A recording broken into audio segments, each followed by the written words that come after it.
چونکہ حج کا بیان ہے اس لیے میں چاہتا ہوں کہ کچھ وہ بھی چیزیں ہوتی رہیں کہ جس سے آپ کو یہ نہ لگے کہ بالکل موضوع سے الگ ہٹ گئے ہیں۔ اب آپ کی مدینہ منورہ کی ساری زیارتیں ہو گئیں، اب آپ یوں اندازہ کریں، اب آپ اس تصور میں جائیں کہ آپ کو مدینہ شریف سے مکہ شریف کے لیے آنا ہے عمرہ کرنے کے لیے، حج کرنے کے لیے، یہ سفر آپ کا ہونا ہے۔ تو بیچ میں اس لیے بتا رہا ہوں کہ ایسا نہ لگے کہ بالکل حج اور عمرے کا کوئی ذکر ہی نہیں کیا گیا۔ اب یہاں پہ شروعات یہ ہونی ہے کہ چونکہ 8 دن آپ کا قیام وہاں پر ہو گیا، 8 دن کے قیام کے بعد آپ کو معلم کے آدمی یہ بتا دیں گے کہ کس وقت مدینے سے بس میں بیٹھ کے مکے کی طرف چلنا ہے، لہٰذا آپ وقت کی پابندی کرتے ہوئے غسل کر لیں، اور غسل کرنے کے بعد آپ کو احرام کی چادروں کو یہاں پہ لپیٹنا ہے۔ 2 چادریں 2.5 میٹر کی ہیں، آپ اپنے کمرے پہ ہی ان چادروں کو غسل کرنے کے بعد لپیٹ لیں گے۔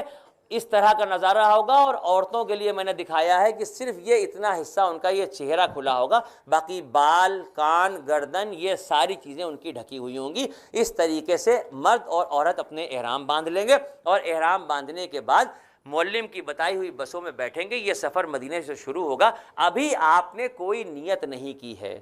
ابھی آپ نے صرف احرام باندھا ہے۔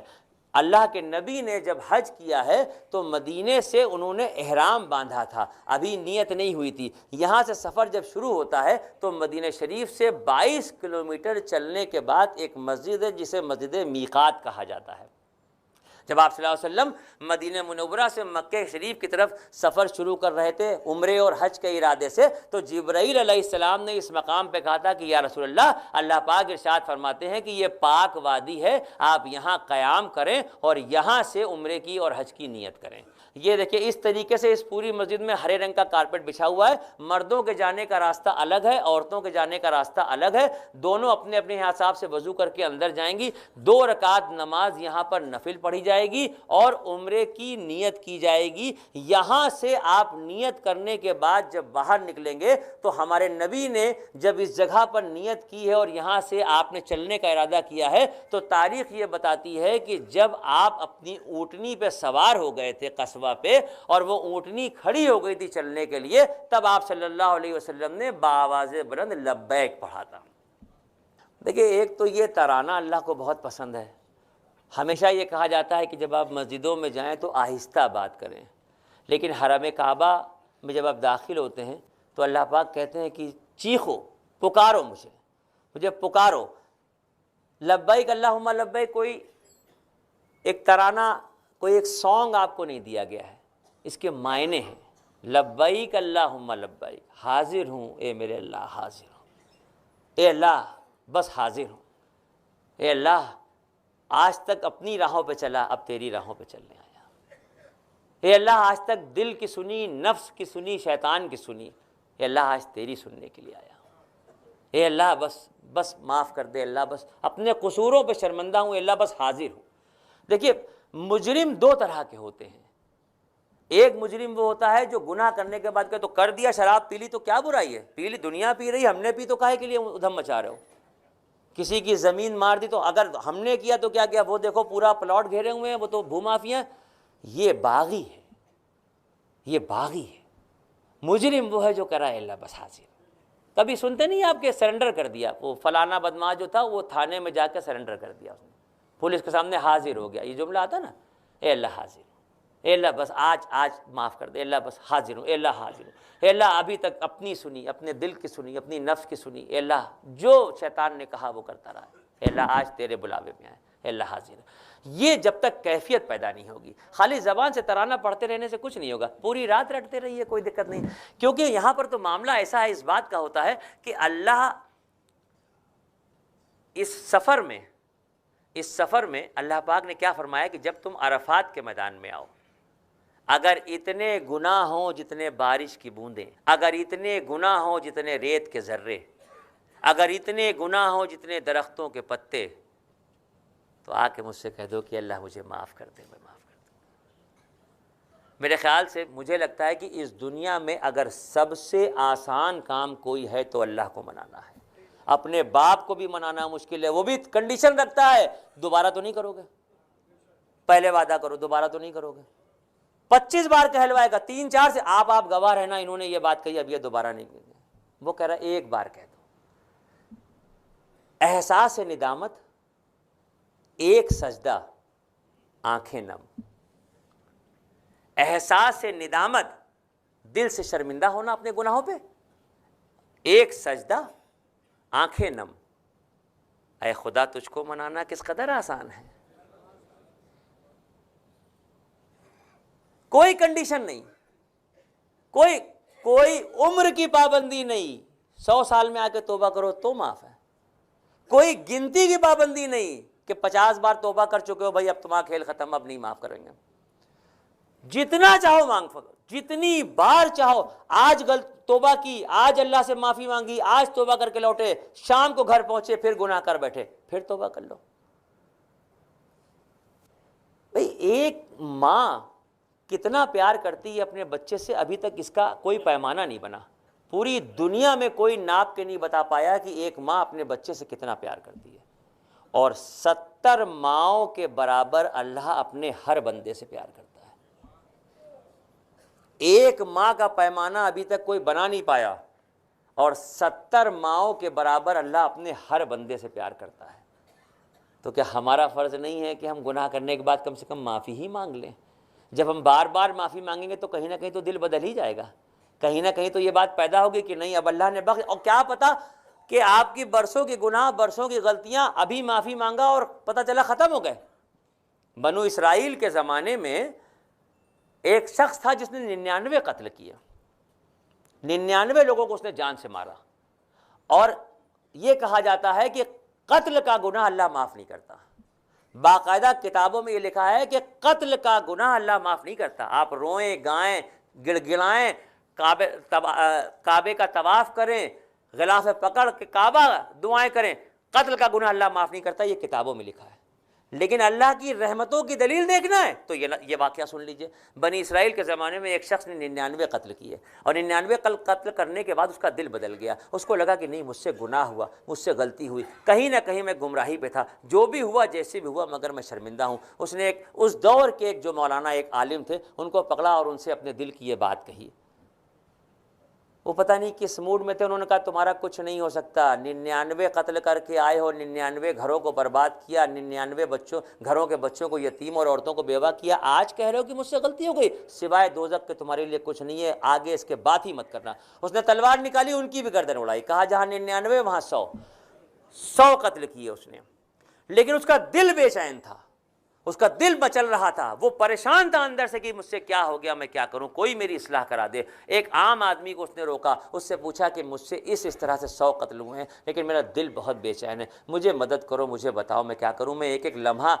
بوجھل زندگی جی رہا ہوں، جی نہیں پا رہا ہوں۔ تو وہ بیچارے کوئی سیدھے سادے شریف آدمی تھے، انہوں نے کہا وہ جو سامنے تم ایک پہاڑ ایسا دیکھ رہے ہو، اس پہاڑ کے پیچھے ایک بہت بزرگ شخصیت ہے، صرف اللہ کی عبادتوں میں وقت گزارتے ہیں، ان کے پاس چلے جاؤ، میرا دل کہتا ہے وہ تمہاری اصلاح کرا دیں گے، کوئی بات بتا دیں گے۔ اس نے یہاں سے وہاں جانے کا ارادہ کیا اور چلنا شروع کیا، آدھے راستے پہ اس کی موت آ گئی۔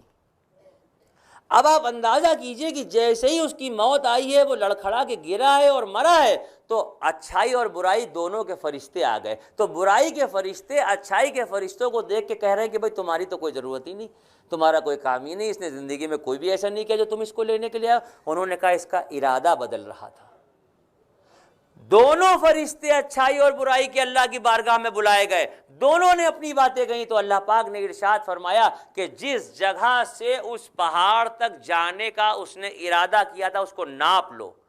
ناپنے کے بعد دیکھو کہ اس کا بیچ کا سینٹر کیا آ رہا ہے، اگر وہ بیچ کے سینٹر سے پہلے ہے تو یہ برائی والے فرشتے لے جائیں گے، اور آگے نکل گیا ہے تو اچھائی والے لے جائیں گے۔ تو جو لوگ اس وقت اپنی آنکھوں سے نظارے دیکھ رہے تھے انہوں نے گواہی دی۔ جب انسان کا دم نکل رہا ہوتا ہے، ہم لوگوں میں اپنے لوگوں کی بات کر رہے ہیں، جب انسان کا دم نکل رہا ہوتا ہے تو پہلے پیروں سے دم نکلتا ہے، تو جب اس کا دم نکل رہا تھا تو وہ لڑکھڑا کے گر رہا تھا، اور جب وہ زمین پہ گر گیا تھا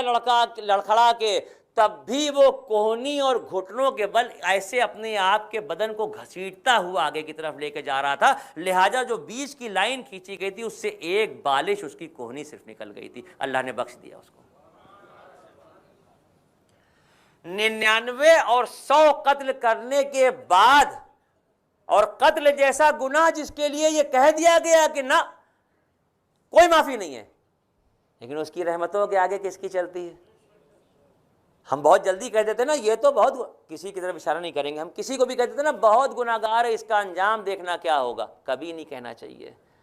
کون سی رحمت ہے اگر ہم تو اس حدیث سے ہمیشہ اپنے دل کو تازہ رکھتے ہیں کہ ایک طوائف تھی، ایک عورت تھی جو برے کاموں میں مبتلا تھی، روز رات میں وہ اپنا جسم بیچتی تھی، اور ایک دن وہ اسی حال میں جب سج بن کے تیار ہو کے پالکی میں بیٹھ کر جا رہی تھی تو اس کی نگاہ پڑی کہ ایک طرف ایک کتا ہے جو ایک گھڑے کے اندر منہ ڈالنے کی کوشش کر رہا ہے، اور وہ اس کامیاب نہیں ہو پا رہا ہے، پیاسا ہے، تو وہ اپنی پالکی سے اتری، اپنے سر سے دوپٹہ اتارا، اس کنویں میں ڈالا، اس پورے کنویں کے پانی کو دوپٹے میں جذب کر کے باہر نکالا اور کتے کے منہ پہ ایسے نچوڑ دیا، اللہ رب العزت نے اس کی مغفرت کر دی ہے۔ ساری زندگی گناہوں میں مبتلا ہونے کے بعد اگر ایک پیاسے کتے کو پانی پلا دینے پہ ایک طوائف کو جنت مل رہی ہے تو ہم لوگوں کے سامنے تو یہ موقع ہاتھ آ گیا ہے کہ مکے و مدینہ جا کے رو کے گا کے گڑ گڑا کے اپنے آپ کو بخشوا لیں۔ میقات سے آپ کا سفر شروع ہوگا، اور یہ سفر جب آپ کا چلے گا تو آپ مکہ شریف پہنچ گئے۔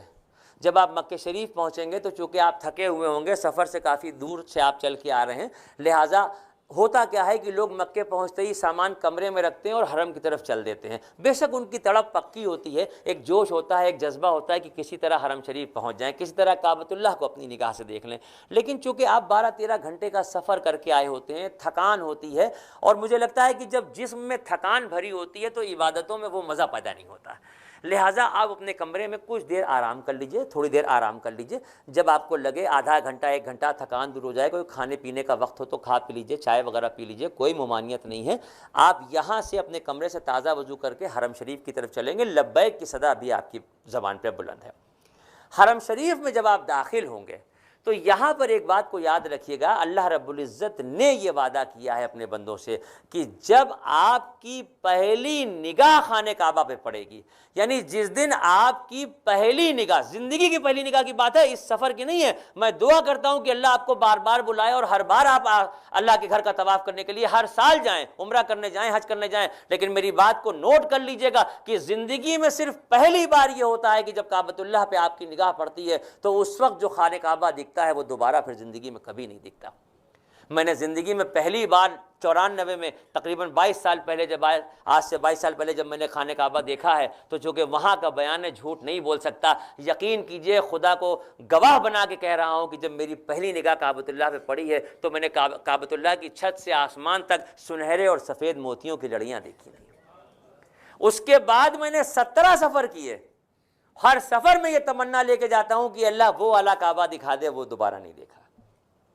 یہاں، لہٰذا آپ کا یہ گولڈن چانس ہے، آپ پہلی بار وہاں داخل ہو رہے ہیں۔ اور دوسری چیز یہ ہے کہ خانہ کعبہ پہ جب پہلی نظر پڑتی ہے تو اس وقت کی دعا قبول کرنے کا وعدہ اللہ نے کیا ہے، بشرطے وہ جائز ہو، کسی کی زمین ہمارے نام ہو جائے یا کسی کا فنڈ ہمارے نام آ جائے، یہ سب نہیں چلے گا، کسی کے گھر پہ بری نظر رکھے ہوئے ہیں، یہ سب نہ رکھیے، جائز بات جو آپ کی جائز ہو۔ دنیاوی، بہت سے لوگ دنیاوی اعتبار سے کہتے ہیں اللہ دولت دے، عزت دے، شہرت دے، بچیوں کے اچھے رشتے آ جائیں، لڑکے کسی کام سے لگ جائیں، ابا بیمار ہیں اچھے ہو جائیں، یہ دنیا بھر کی باتیں ہوتی ہیں۔ بہت سے لوگ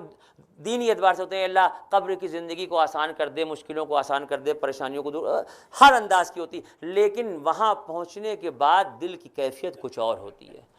عام طور پہ یہ بات کہی جاتی ہے کہ جب آپ خانہ کعبہ پہ پہلی نظر پڑے تو ایک دعا مانگ لیجئے، وہ دعا آپ کی یہ ہونی چاہیے کہ اے اللہ